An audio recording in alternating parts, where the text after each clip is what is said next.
कृष्णले पनि भनेका थिए नि त सकुनी मामालाई, मामा त मेरो होस्, तर अब तेरो र मेरो विचार मिल्दैन, त अब एउटा अपराधको बादशाह होस्, म एउटा यो धरतीमाथि राज गर्न आएको भनेर भन्नुभएको थियो नि त कृष्णले पनि, होइन?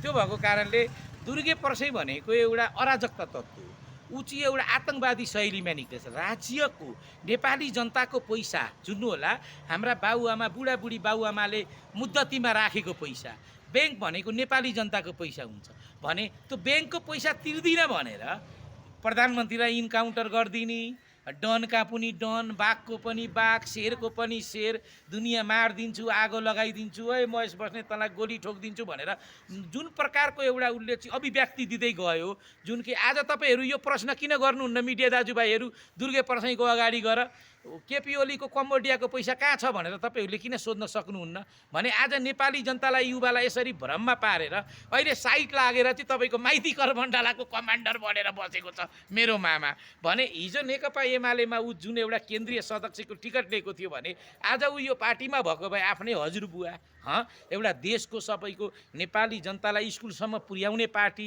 यी आज यो बाटो कसले यहाँ मैले हिँडेँ भने यो बाटो कसले बनाएको भन्दा केपी ओलीले भन्छन्, उता ठुलो घर भवन देखेँ भने कसले बनाएको भन्दा केपी ओलीले भन्छन्, स्कुल सोधो भने केपी ओलीले भन्छ, मलाई कुट्दैन त मान्छेले भने इतिहास त मेटिँदैन नि। त दुर्गे पर्सैले के राम्रो काम गरेर उसको बारेमा हामीले ऊ राम्रो छ भन्नुपर्ने।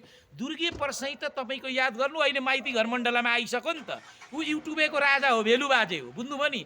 अब उसले यतिसम्म याद गर्नु पशुपतिका गेटमा शक्ति कपुरवाला कट्टु लगाएर मागेर बस्ने दिन उनका आइसकेका छन् दुर्गे पर्सैका। मैले त दुर्गे पर्सैलाई के भनेको थिएँ भने तिमीहरू युवाहरू सबैजना मिल अनि काङ्ग्रेस र एमालेका पार्टीका नेताहरूसँग जाओ र तिमीहरू के भन भने तपाईँहरूले गर्न नसकेका कामहरू, तपाईँहरूले योजना पुरा गर्न नसकेका कामहरू हामी पुरा गर्छौँ, तपाईँहरूसँगै मिलेर राजनीति गर्छौँ भनेर हिँडे मामा भनेको त ओली तँलाई इन्काउन्टर गरिदिन्छु, कम्बोडियामा ओलीको पैसा छ भनेर जुन प्रकारले ऊ हिँड्छ भने आज उसलाई जन्माएको यो लेभलमा पुर्याएको त यिनै केपी ओली, प्रचण्ड, शेरबहादुर देउवाहरूले हो। त्यो भएको कारणले यस्ता भिजिलान्ते भ्रष्टाचारी आतङ्ककारीहरूको कुरा गरेर हामीलाई काम छैन। दुर्गे पर्सैलाई कडामा भन्दा कडा कारबाही गर्छ सरकारले, राज्यले गर्छ। अब अहिले सरकार फितलो भएका कारणले उहाँ अदालतमा गएर फेरि मलाई पेशी हालेछन्, फेरि तारिख हालेछन्, मैले आन्दोलन गर्छु भनेको फेरि मलाई पकड्न रेडी गरेका छन् भनेर जुन किसिमले दुर्गे पर्सै पर्दैछ र उसले खुद भनेको छ जेल मैले बनाएर आएको छु, त्यहाँ गइराख्नुपर्छ भनेर उसैले भनेको छ भने अब उसले गएर जेलमै बस्नुपर्छ।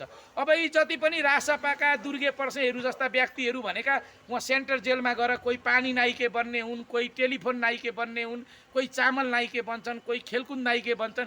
यी भनेका भ्रष्टाचारीहरू, दक्षिणपन्थीबाट निक्लिएका उग्रपन्थीहरूको भिजन हुँदैन र दक्षिणपन्थीबाट निक्लेको उग्रपन्थीले त यो देश आगो लगायो।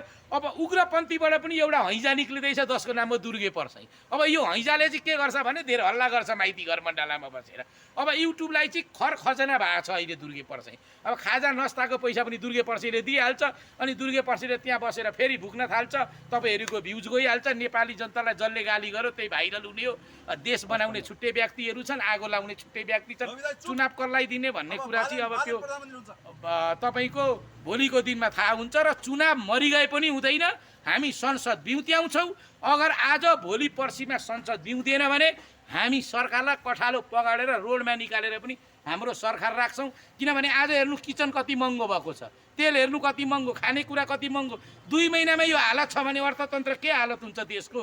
त्यो भएको कारणले हामीले चुनाव गर्न दिनु हुँदैन। चुनाव हुन्छ जबसम्म नेपाली हाम्रा नेता सुरक्षित छैनन्, हाम्रा नेपाली जनता दाजुभाइहरू गएर उहाँ तपाईँको चुनावसम्म गएर चाहिँ सुरक्षित हुने वातावरण त यो सरकारले बनाउँदैन।